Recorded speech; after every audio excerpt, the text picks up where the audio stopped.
Good morning बच्चों, ठीक ठाक हैं आप लोग। उम्मीद है कि स्वस्थ होंगे, प्रसन्न होंगे। इस वर्तमान समय कोविड-19 के विषम वातावरण में काफ़ी मानसिक तनाव से गुजरना पड़ रहा है आप लोगों को। फरवरी के बाद से ही आप लोगों की कक्षाएं बंद हैं। विद्यालय जो आप लोगों की आवाज़ से हमेशा गुंजायमान रहा करता था, सुना सुना लग रहा है। और हम लोग तो जाते हैं लेकिन खुद ही अच्छा नहीं लगता। कहाँ आप लोगों की चहचहाहट और कहाँ इतना सन्नाटा। लेकिन परिस्थिति के आगे, प्रकृति के आगे सभी लोग विवश हैं और हमें अपना काम तो करते ही रहना है। और जब तक कोई सुनिश्चित व्यवस्था नहीं हो जाती, इस महामारी पर नियंत्रण नहीं हो जाता, तब तक ऐसे ही वर्चुअल क्लासेस चलते रहेंगे और आपको मानसिक रूप से इसके लिए अपने को तैयार कर लेना है। जब भी चलेगा वर्चुअल क्लास ही चलेगा उस समय तक, जब तक इस बीमारी पर नियंत्रण नहीं हो जाता और सरकार की तरफ से कोई नई गाइडलाइन नहीं आती। अभी जो कल अनलॉक 4 की गाइडलाइन जारी हुई है, उसमें पूरे सितंबर तक के लिए पुनः विद्यालय बंद कर दिए गए हैं। अतः अब 1 महीना तो आप ऐसे ही मान के चलिए। उसके बाद अक्टूबर में देखा जाएगा, दिवाली आएगी, नया प्रकाश आएगा। हो सकता है आप लोगों के साथ भी, हम लोगों के साथ भी नया प्रकाश पुनः प्रज्वलित हो। तो आज हम एक नागरिक शास्त्र भाग 2 में ही एक नया चैप्टर हम लोगों के लिए है। उस चैप्टर का नाम है लोकतांत्रिक व्यवस्था का संकट। लोकतांत्रिक व्यवस्था पर संकट। पाठ का नाम है लोकतांत्रिक व्यवस्था पर संकट। इस अध्याय में हम मुख्य रूप से इस बात का अध्ययन करेंगे कि विगत 70-73 वर्षों से स्वतंत्रता के बाद देश में ऐसी कौन सी परिस्थितियाँ उत्पन्न हुई जिससे लोकतांत्रिक व्यवस्था पर संकट उत्पन्न हुआ, या ऐसा लगा कि लोकतांत्रिक व्यवस्था समाप्त हो सकती है। जिसमें सर्वप्रथम 1977 में आपातकाल लगाया गया। आपातकाल एक प्रकार से लोकतांत्रिक व्यवस्था पर संकट ही था, जिसमें नागरिकों के सभी मूल अधिकार समाप्त कर दिए गए थे और अनेक पाबंदियां लगा दी गई थी। प्रेस सेंसरशिप लगा दी गई थी। बहुत से लोगों को अनावश्यक आरोपों में जेल में बंद कर दिया गया था। इसके अलावा अलग अलग समय पर कई प्रकार के अलगाववादी आंदोलन चलते रहे हैं, नक्सलवादी आंदोलन चलते रहे हैं, जिनसे ऐसा लगा कि हो सकता है कि अब ऐसी स्थिति हो सकती है कि भारत की लोकतांत्रिक व्यवस्था संकट में आ सकती है। तो उसका अध्ययन हम करेंगे। उसी क्रम में सर्वप्रथम हम देखेंगे कि आपातकाल किन परिस्थितियों में लगाया गया। आपातकाल का क्या तात्पर्य है, यह अभी आप लोगों के लिए नया शब्द होगा। जब हम लोग राष्ट्रपति के अधिकारों के बारे में पिछले वर्ष कक्षाओं में अध्ययन कर रहे थे, कक्षा 11 में, तो उसमें राष्ट्रपति की शक्तियाँ और अधिकार के बारे में हम लोग पढ़े थे। उसमें राष्ट्रपति की 2 प्रकार की शक्तियाँ बताई गई थी, एक शांतिकालीन शक्तियाँ, एक आपातकालीन शक्तियाँ। आपातकालीन शक्तियाँ 3 प्रकार की बताई गई। तो उसमें एक अनुच्छेद 352 जो आंतरिक अशांति, युद्ध या बाह्य आक्रमण के समय देश में लगाया जाता है, और दूसरी आपात शक्ति है किसी राज्य में संवैधानिक व्यवस्था के विफल होने पर, अनुच्छेद 356। और तीसरी है वित्तीय संकट, जब देश के आगू से किसी भाग में वित्तीय साख को खतरा उत्पन्न हो जाए तो वित्तीय आपातकाल लगाया जा सकता है, अनुच्छेद 360। यहाँ इस अध्याय में हम लोग अनुच्छेद 352 के बारे में अध्ययन करेंगे। ठीक है, तो अब आप प्रश्न लिखिए कि आपातकाल का क्या अर्थ है। आपातकाल का क्या अर्थ है। 1975 में आपातकाल लगाए जाने के क्या कारण थे। ठीक है, आपातकाल का क्या अर्थ है। 1975 में आपातकाल लगाए जाने के क्या कारण थे। हेडिंग डालिए आपातकाल का अर्थ। हेडिंग डालिए आपातकाल का अर्थ। संविधान के अनुच्छेद 352 में आपातकाल जिसका हम लोग अध्ययन कर रहे हैं, इस आपातकाल की व्यवस्था की गई है। इस अनुच्छेद में कहा गया है कि यदि भारत के राष्ट्रपति को यह समाधान हो जाए कि देश में ऐसी परिस्थिति उत्पन्न हो गई है कि उसके किसी एक भाग को या पूरे देश को उसकी एकता और अखंडता को खतरा उत्पन्न हो गया है, तो वह इस आपातकाल की घोषणा कर सकता है। यह प्रायः युद्ध, बाह्य आक्रमण, सैनिक विद्रोह के आधार पर ही किया जा सकता है। इस आपातकाल की घोषणा इन्हीं आधारों पर की जा सकती है। एक अन्य आधार है आंतरिक अशांति के नाम पर, लेकिन 1977 में जब आंतरिक अशांति के आधार पर आपातकाल लागू किया गया, तो उस आपातकाल में जनता पर, आम जनता पर बहुत अत्याचार किए गए।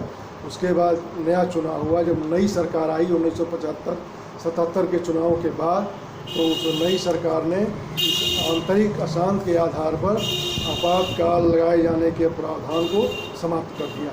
अब केवल युद्ध, बाह्य आक्रमण या सशस्त्र विद्रोह होने की स्थिति में ही यह आपातकाल लगाया जा सकता है। तो आपको केवल इतना ही लिखना है, आपातकाल का अर्थ लिखने हेडिंग के बाद इतना ही लिखना है कि यदि राष्ट्रपति को यह समाधान हो जाए कि देश में युद्ध, बाह्य आक्रमण या सैनिक विद्रोह के कारण ऐसी स्थिति उत्पन्न हो गई है कि उसके किसी एक भाग या पूरे देश की एकता और अखंडता को खतरा उत्पन्न हो गया है, तो अनुच्छेद 352 के अंतर्गत वह यह आपातकाल लगा सकता है।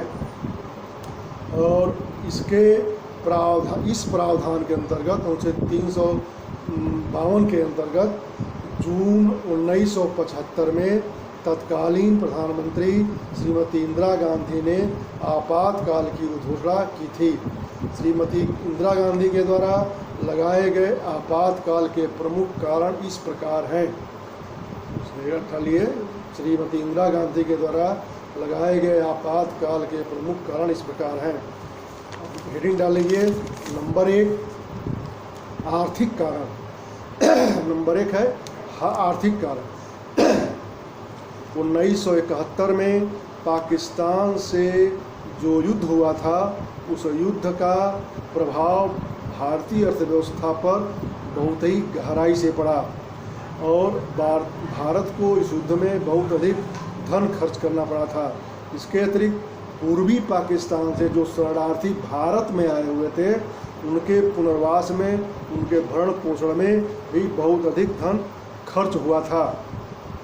इसके कारण भारतीय अर्थव्यवस्था की स्थिति गंभीर हो गई थी और आम जनता में असंतोष उत्पन्न हो गया था। दूसरी हेडिंग है कृषि उत्पादन में कमी। दूसरी हेडिंग है कृषि उत्पादन में कमी। 1972-73 में भारत में कृषि उत्पादन में काफ़ी गिरावट आई थी। सरकार की कृषि क्षेत्र में यह असफलता थी। इस असफलता के कारण, उत्पादन में गिरावट के कारण महंगाई बढ़ने लगी, खाद्य संकट उत्पन्न होने की स्थिति आ गई। इस कारण भी जनता में असंतोष उत्पन्न हो गया था। अब अगली हेडिंग डालिए, तेल संकट। अगली हेडिंग है तेल संकट।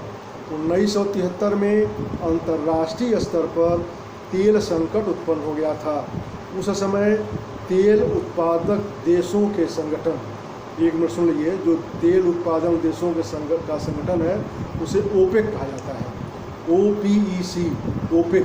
तो लिखिए, तेल उत्पादन देशों के संगठन ओपेक ने अपनी बात मनवाने के लिए, अपनी बात मानने के लिए, विश्व को मजबूर करने के लिए तेल उत्पादन काफ़ी कम कर दिया था, जिसका परिणाम यह हुआ कि तेल की कमी हो गई अंतर्राष्ट्रीय बाजार में और उसका प्रभाव अपने देश पर भी पड़ा। तेल के दामों में काफ़ी वृद्धि हुई। तेल के दामों में वृद्धि होने के कारण महंगाई काफ़ी बढ़ गई थी। अगली हेडिंग है औद्योगिक उत्पादन में कमी। अगली हेडिंग है औद्योगिक उत्पादन में कमी। भारत में पर्याप्त संसाधन होने के बाद भी औद्योगिक उत्पादन में काफ़ी कमी होने लगी थी, जिससे कर्मचारियों में संतोष उत्पन्न हुआ, आम जनता में संतोष उत्पन्न हुआ, महंगाई बढ़ने लगी। इस कारण भी यह भी एक आपातकाल लगाने का एक मुख्य कारण था। उसके बाद अगले हेडिंग डालिए, रेलवे की हड़ताल। अगली हेडिंग है रेलवे की हड़ताल। 1975 में रेल कर्मचारियों के द्वारा देशव्यापी हड़ताल कर दी गई। इस हड़ताल के बहुत व्यापक असर पड़ा, लोगों के आवागमन में अवरोध उत्पन्न होने लगा, कठिनाई उत्पन्न होने लगी, एक अव्यवस्था देश में फैल गई और उस हड़ताल का आर्थिक प्रभाव भी देश पर पड़ा। इस कारण भी आपातकाल की परिस्थिति उत्पन्न हुई। अगली हेडिंग डालिए, गुजरात और बिहार में नवनिर्माण आंदोलन। अगली हेडिंग है गुजरात और बिहार में नवनिर्माण आंदोलन। अहमदाबाद के एसडी इंजीनियरिंग कॉलेज, अहमदाबाद में एक एसडी इंजीनियरिंग कॉलेज है, वहाँ के छात्रावास के मेस में की फीस में 20% शुल्क बढ़ा दिया गया। इस वृद्धि के कारण वहाँ के छात्र आंदोलित हो गए और वह आंदोलन धीरे धीरे पूरे महाराष्ट्र में फैल गया और यहाँ वो आंदोलन इतना तीव्र हो गया कि वहाँ के तत्कालीन मुख्यमंत्री चिमन भाई मेहता को त्यागपत्र देना पड़ा था। उसके बाद बिहार में जयप्रकाश नारायण ने बिहार नवनिर्माण आंदोलन चलाया था। वहाँ के भी छात्र आंदोलित थे और पूरे वो आंदोलन धीरे धीरे पूरे भारत में फैलने लगा था। अब अगली हेडिंग डाल लीजिए। अगली हेडिंग आपकी रहेगी न्यायपालिका से संघर्ष। अगली हेडिंग है न्यायपालिका से संघर्ष। 70 के दशक के पूर्व से ही यानी 60 के दशक के उत्तरार्ध में इंदिरा गांधी के नेतृत्व में चल रही कांग्रेस सरकार और न्यायपालिका के संबंधों में तनाव उत्पन्न हो गया।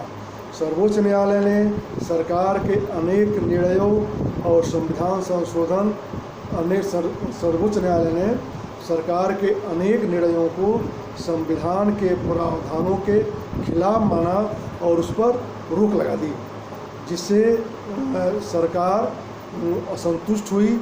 उसने यह बताना शुरू किया कि न्यायालय एक रूढ़िवादी संस्था के रूप में सरकार के प्रगतिशील कामों पर रोक लगा रहा है और न्यायालय पर इसके अलावा भी अनेक आरोप लगाए गए। इसके अलावा एक केशवानंद भारती विवाद था, केशवानंद भारती केस है। केशवानंद भारती केस में सर्वोच्च न्यायालय ने यह महत्वपूर्ण निर्णय दिया था कि संसद संविधान के प्रावधानों में संशोधन तो कर सकती है लेकिन उसके मूल ढांचे को परिवर्तित नहीं कर सकती और इस निर्णय का बड़ा दूरगामी प्रभाव पड़ा और सरकार इससे संतुष्ट हुई और अगली बार 1973 में सरकार भारत के सर्वोच्च न्यायालय का पद खाली हुआ तो उसने 3 न्यायाधीशों को की वरिष्ठता को नज़रअंदाज करके A.N. रे को भारत का मुख्य न्यायाधीश नियुक्त किया।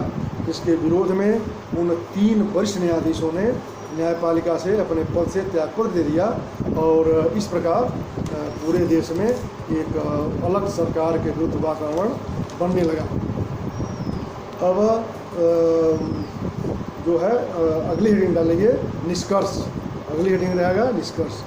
उपर्युक्त परिस्थितियों में जो ऊपर बताया गया है, उपर्युक्त परिस्थितियों में उत्पन्न असंतोष ने सभी दलों को श्रीमती इंदिरा गांधी के त्यागपत्र मांगने के लिए विवश कर दिया और सभी दल इंदिरा गांधी के खिलाफ एकजुट हो गए और जिस पर नियंत्रण स्थापित करने के लिए इंदिरा गांधी ने देश के ऊपर आपातकाल लगा दिया, क्योंकि इसी मध्य इलाहाबाद उच्च न्यायालय ने अपने एक निर्णय में श्रीमती गांधी के रायबरेली के निर्वाचन को अवैध घोषित कर दिया था और उन्हें 6 वर्ष के लिए संसद का चुनाव लड़ने से रोक लगा दिया और वहाँ की कार्रवाई में भाग लेने से भी वंचित कर दिया।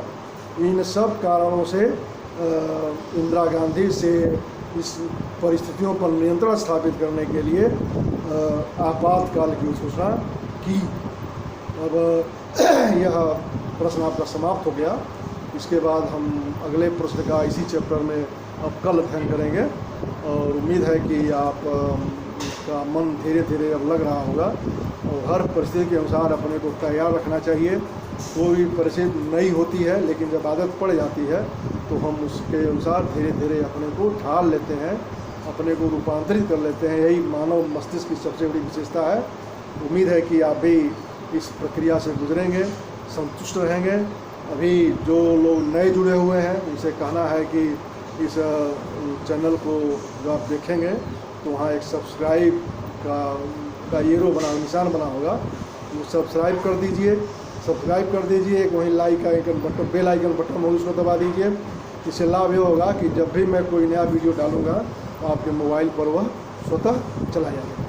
ठीक है, बहुत बहुत धन्यवाद आप लोगों को। स्वस्थ रहिए, खुश रहिए, प्रसन्न रहिए, मेहनत करिए, पढ़िए।